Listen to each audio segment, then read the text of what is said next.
Hello friends, welcome to my channel crack your competition with Anjali. Friends, आज के इस video में हम लोग CTET previous year online exam 2023 के मैथ्स और मैथ्स पेडागोजी के पेपर को सॉल्व करने वाले हैं। फ्रेंड्स, हमारा जो पेपर 10 जनवरी 2023 को फर्स्ट शिफ्ट में हुआ था, उसका मैथ्स का और मैथ्स पेडागोजी का पेपर हम लोग सॉल्व करने वाले हैं, पेपर फर्स्ट। ठीक है फ्रेंड्स, यदि आपने इससे पहले के पेपर्स को नहीं देखा है तो डिस्क्रिप्शन बॉक्स में प्लेलिस्ट लिंक दिया हुआ है, वहाँ पर जाकर आप सारे पेपर्स को देख सकते हैं। साथ ही यदि आप 2021-2022 के पेपर्स भी देखना चाहते हैं तो उसका भी डिस्क्रिप्शन बॉक्स में प्लेलिस्ट लिंक दिया हुआ है, सारे पेपर्स पड़े हुए हैं, वहाँ पर जाकर आप लोग सारे पेपर्स को देख सकते हैं।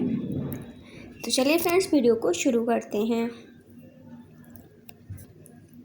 आज का फर्स्ट क्वेश्चन है, 15 से 30 तक 5 के गुणजों का योगफल प्लस 24 और 40 का HCF माइनस सबसे छोटी अभाज्य संख्या बराबर है। फ्रेंड्स, यहाँ पर हमें ये क्वेश्चन दिया हुआ है। फ्रेंड्स, जितने भी क्वेश्चंस यहाँ पर न्यूमेरिकल्स दिए हुए हैं उनको मैं नॉर्मली आपको थोड़ा सा हिंट्स दे दूँगी कि आप लोग सॉल्व कर पाएँ। मैं आपको यहाँ पर सॉल्व करके नहीं समझा पाऊँगी, उसके लिए सॉरी, क्योंकि मेरे पास वो साधन नहीं है जिससे ऐसे मैं आपको समझा सकूँ, तो उसके लिए I am really very sorry. आप लोग को बस मैं इतना कर सकती हूँ कि मैं आप लोगों के लिए आंसर्स बता दूँगी कि इसका कितना आंसर आ रहा है और थोड़ा सा हिंट दे दूँगी, ताकि आप लोगों को ये पता चल जाए कि किस तरह से पेपर को सॉल्व करना है। फ्रेंड्स, मेरा मकसद इस पेपर को सॉल्व करवाने का बस इतना सा है कि यदि आप लोगों ने पेपर्स को नहीं देखा है तो आप लोग इस पेपर के जरिए ये पता कर पाएँ कि किस तरह का एग्ज़ाम में मैथ्स के क्वेश्चंस आते हैं, इसीलिए मैं इस पेपर को करवा रही हूँ। और मैथ्स पेडागोजी के सारे क्वेश्चंस हम लोग डिटेल में समझेंगे। तो चलिए फ्रेंड्स, शुरू करते हैं। तो यहाँ पर पूछ रहा है 15 से 30 तक के 5 के गुणजों का योगफल, 5 के गुणजों का योगफल, 5 के जो गुणज होते हैं 15 से 30 तक के, यानी कि 15, 20, 25, 30, 4 ये हो गए, प्लस 24।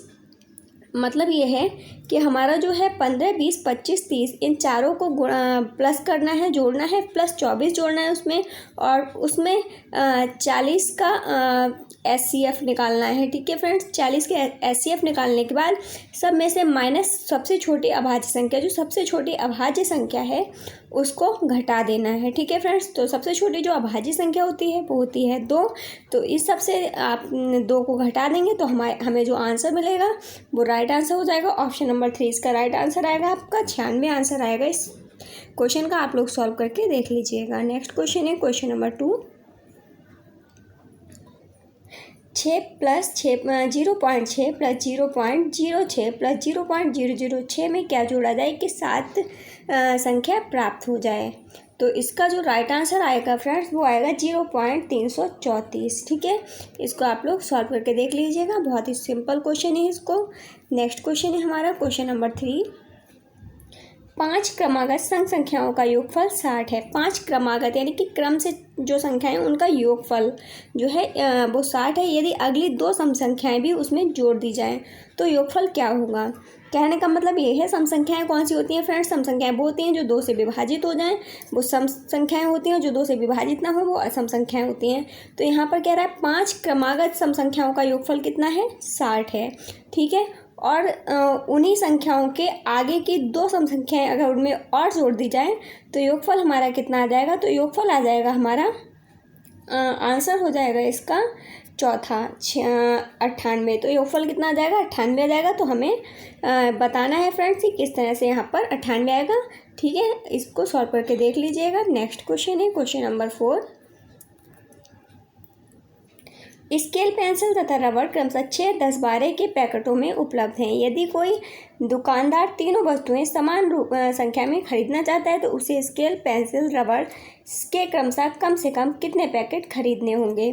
ठीक है फ्रेंड्स, तो यहाँ पर 6, 10, 12 का हमें लासा निकालना होगा, तो उसका जो आंसर आ जाएगा वो हमारा हो जाएगा। तो राइट आंसर यहाँ पे हमें आएगा, यहाँ पर पूछा गया है कि कितने तो उसे स्केल पेंसिल रबड़ के क्रमशः कम से कम कितने पैकेट खरीदने होंगे कि जो तीनों वस्तुएं हैं वो समान संख्या में खरीदी जाएं। ठीक है, तो यहाँ पर जो आपका आंसर आ रहा है वो आएगा ऑप्शन नंबर 3, 10, 6, 5, मतलब 10 पेंसिल और 6 रबड़ और 10 स्केल, 6 पेंसिल और 5 रबड़ के पैकेट इसको खरीदने होंगे। ठीक है, इसको सॉल्व करके आप लोग देख लीजिएगा। नेक्स्ट है क्वेश्चन नंबर 5, शिवानी को एक परीक्षा में प्रथम आने पर उसकी माँ ने उसे 300 रुपये दिए। उसने उस धनराशि में से 1/4 अपने भाई को दे दी। कहने का मतलब है उसे 300 रुपये दिए गए, तो 300 में से उसने 1/4 भाग अपने भाई को दे दिया। 300 को हम 4 से जब भाग देंगे तो जो आंसर मिलेगा वो 1/4 हो जाएगा। ठीक है। बची हुई राशि का 1/3 अपनी छोटी बहन को दे दिया, और जो उसने 300 में से 1/4 अपने भाई को दे दिया था, उसके पास जो पैसा बचा उसमें से उसने 1/3 1/3 भाग जो है वो अपनी छोटी बहन को दे दिया तथा बची हुई धनराशि अपने लिए रख ली, और उससे जो बचा वो अपने पास रख लिया। शिवानी ने कितनी धनराशि रुपए में अपने लिए रखी? तो यहाँ पर राइट आंसर आएगा फ्रेंड्स हमारा ऑप्शन नंबर 3 165 रुपये। कितना आएगा फ्रेंड्स? 165 रुपये आएगा। घटाने पे पूरा 150 रुपये यहाँ पे आ जाएंगे। ऑप्शन नंबर 2 इसका सही आंसर आ जाएगा। पहले आपको 300 में को 4 से भाग देना है, 1/4 करना है उसका। उसके बाद जो राशि बच जाएगी उसको 1/3 से उसमें से 1/3 भाग घटाना है, और उसमें से जो राशि बचेगी वो जो है उसका आंसर आ जाएगा। ऑप्शन नंबर 2 इसका सही आंसर। 150 रुपये बचेंगे उसके पास। नेक्स्ट है क्वेश्चन नंबर 6।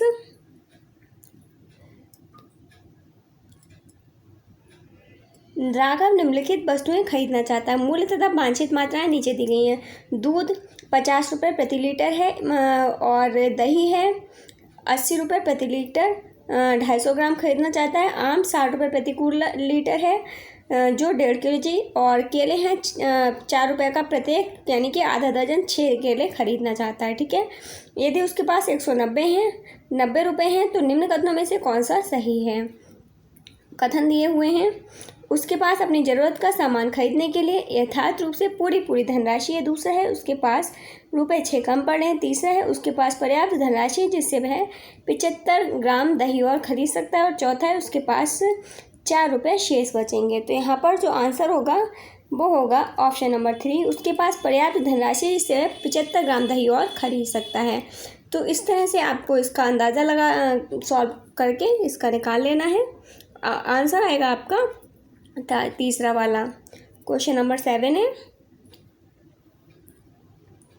निम्न कथनों में से कौन सा सत्य है? 3 समकोण बराबर 300 डिग्री, 3.5 समकोण बराबर 315 डिग्री, 2 समकोण बराबर 190 डिग्री, और 2.5 समकोण बराबर 215 डिग्री। तो यहाँ पर बताना है कौन सा सही हो जाएगा।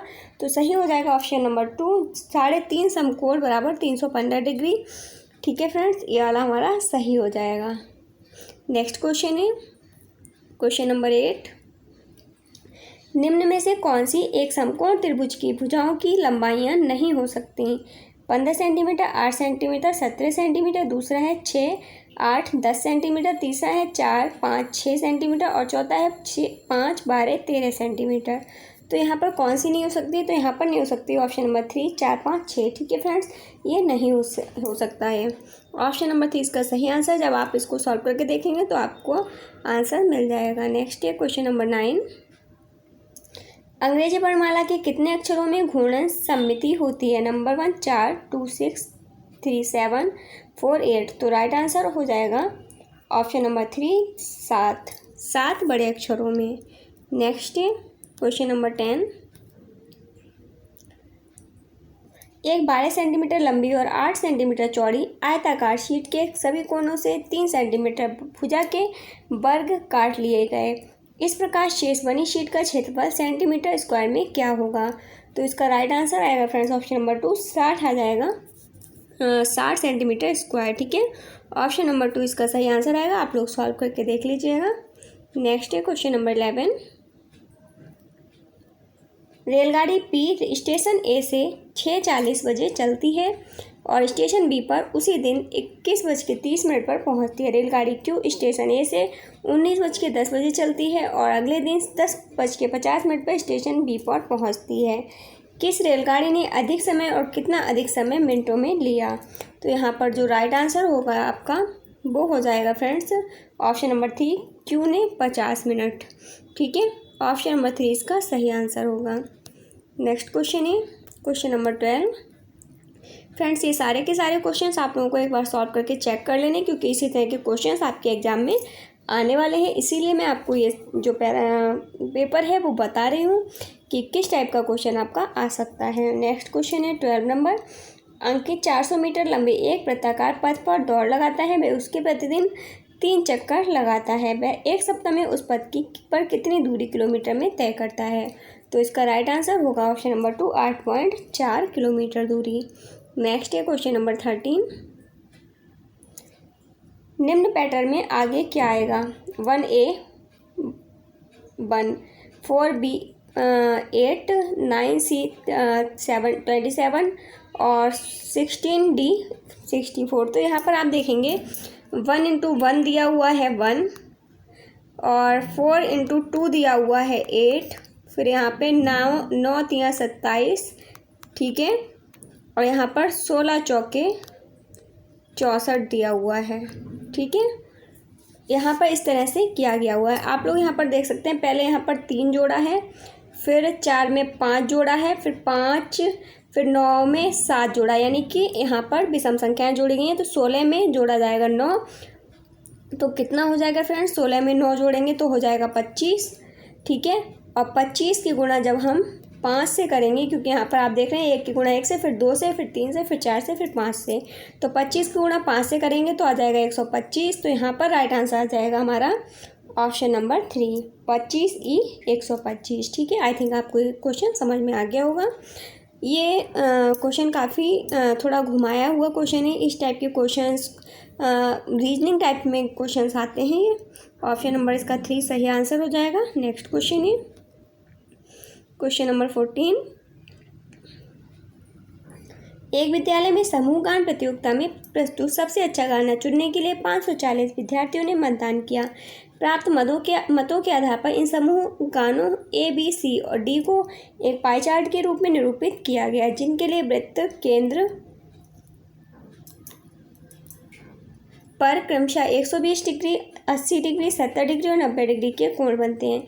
कितने विद्यार्थियों ने समूह गान बी के लिए मत दिया है? कल्पना कीजिए कि एक विद्यार्थी केवल एक समूह गान के लिए मत देता है, ठीक है। तो यहाँ पर जो राइट आंसर आएगा वो आएगा ऑप्शन नंबर 2, 120, ठीक है। नेक्स्ट क्वेश्चन है क्वेश्चन नंबर 15। निम्न तालिका में 4 मित्रों के अंग्रेजी और गणित में प्राप्तांक दर्शाए गए। योगेश ने 72, अंग्रेजी में और गणित में 64, जोसेफ ने इंग्लिश में 75 प्राप्त किए और गणित में 68, ऐसे ही विनीता ने 69 और 79 अंक प्राप्त किए। देविका ने इंग्लिश में 73 और गणित में 76 अंक प्राप्त किए। नीचे दिए गए विकल्पों में सही विकल्प क्या है? नंबर 1, जोसेफ को अंग्रेजी में अधिकतम लेकिन गणित में न्यूनतम अंक मिले। दूसरा है देविका को अंग्रेजी और गणित दोनों में मिलाकर अधिकतम अंक मिले। तीसरा है विनीता को अंग्रेजी और गणित दोनों में अधिकतम अंक मिले। चौथा है योगेश को अंग्रेजी और गणित दोनों में ही न्यूनतम अंक मिले। तो राइट आंसर है हमारा ऑप्शन नंबर 2, देविका को अंग्रेजी और गणित दोनों में मिलाकर अधिकतम अंक मिले, क्योंकि अगर हम इसके दोनों के अंकों को जोड़ेंगे तो सबसे ज़्यादा अंक इसके हो जाएंगे, तो इसलिए हमारा राइट आंसर ऑप्शन 2 हो जाएगा। फ्रेंड्स, अब हम बात करेंगे अपने पेडागोजी के क्वेश्चंस को सॉल्व करेंगे। तो चलिए शुरू करते हैं।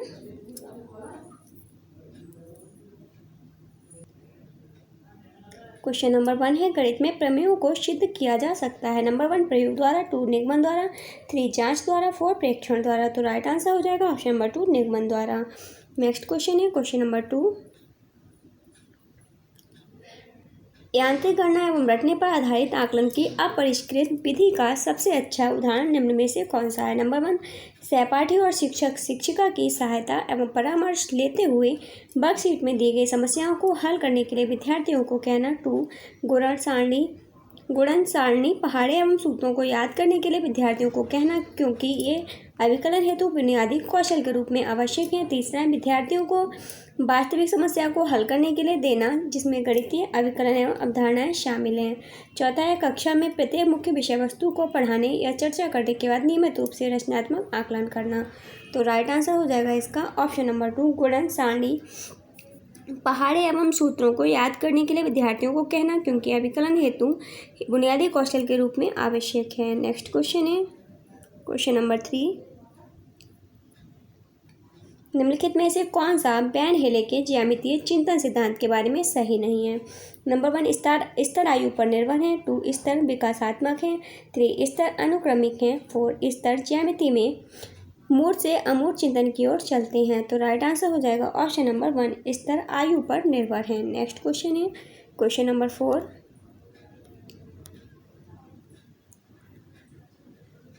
निम्नलिखित में से कौन सा से कथन गणित में खेलों के उपयोग के लिए सत्य है? नंबर 1 नवीन अवधारणाओं का विकास केवल औपचारिक भाषण द्वारा किया जा सकता है, खेलों द्वारा नहीं, ये वाला गलत है।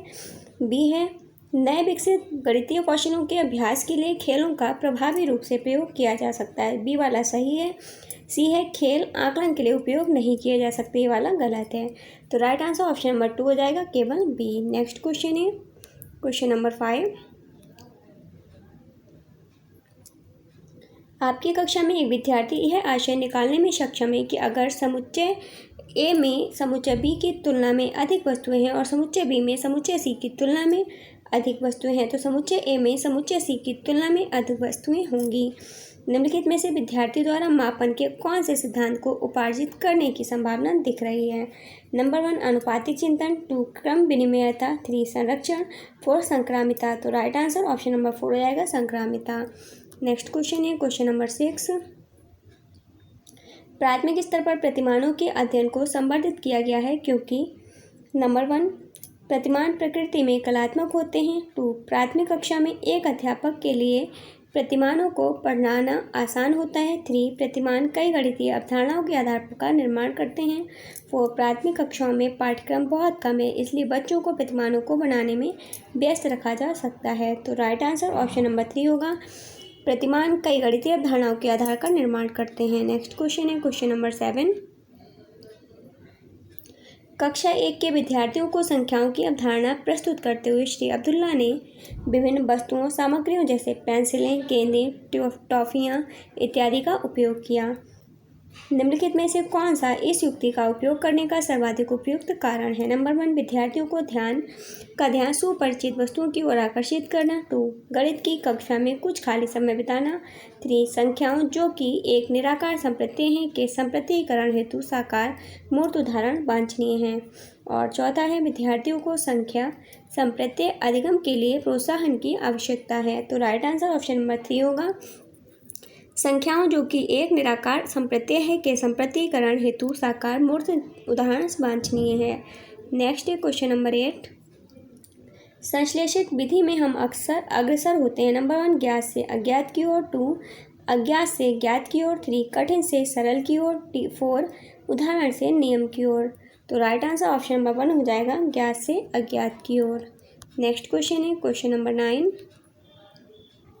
राष्ट्रीय पाठ्यचर्या रूपरेखा 2005 के अनुसार गणित की प्राथमिक स्तर की पाठ्यपुस्तकों में डैश जरूर होनी चाहिए। नंबर 1 तकनीकी गणितीय शब्दावली, 2 गणितीय कहानियाँ, खेल और क्रियाकलाप, 3 प्रश्न हल करने की औपचारिक कलन विधि, 4 गणितीय संप्रत्ययों की सटीक परिभाषाएं। तो राइट आंसर ऑप्शन नंबर 2 हो जाएगा गणितीय कहानियाँ, खेल और क्रियाकलाप। नेक्स्ट है क्वेश्चन नंबर 10।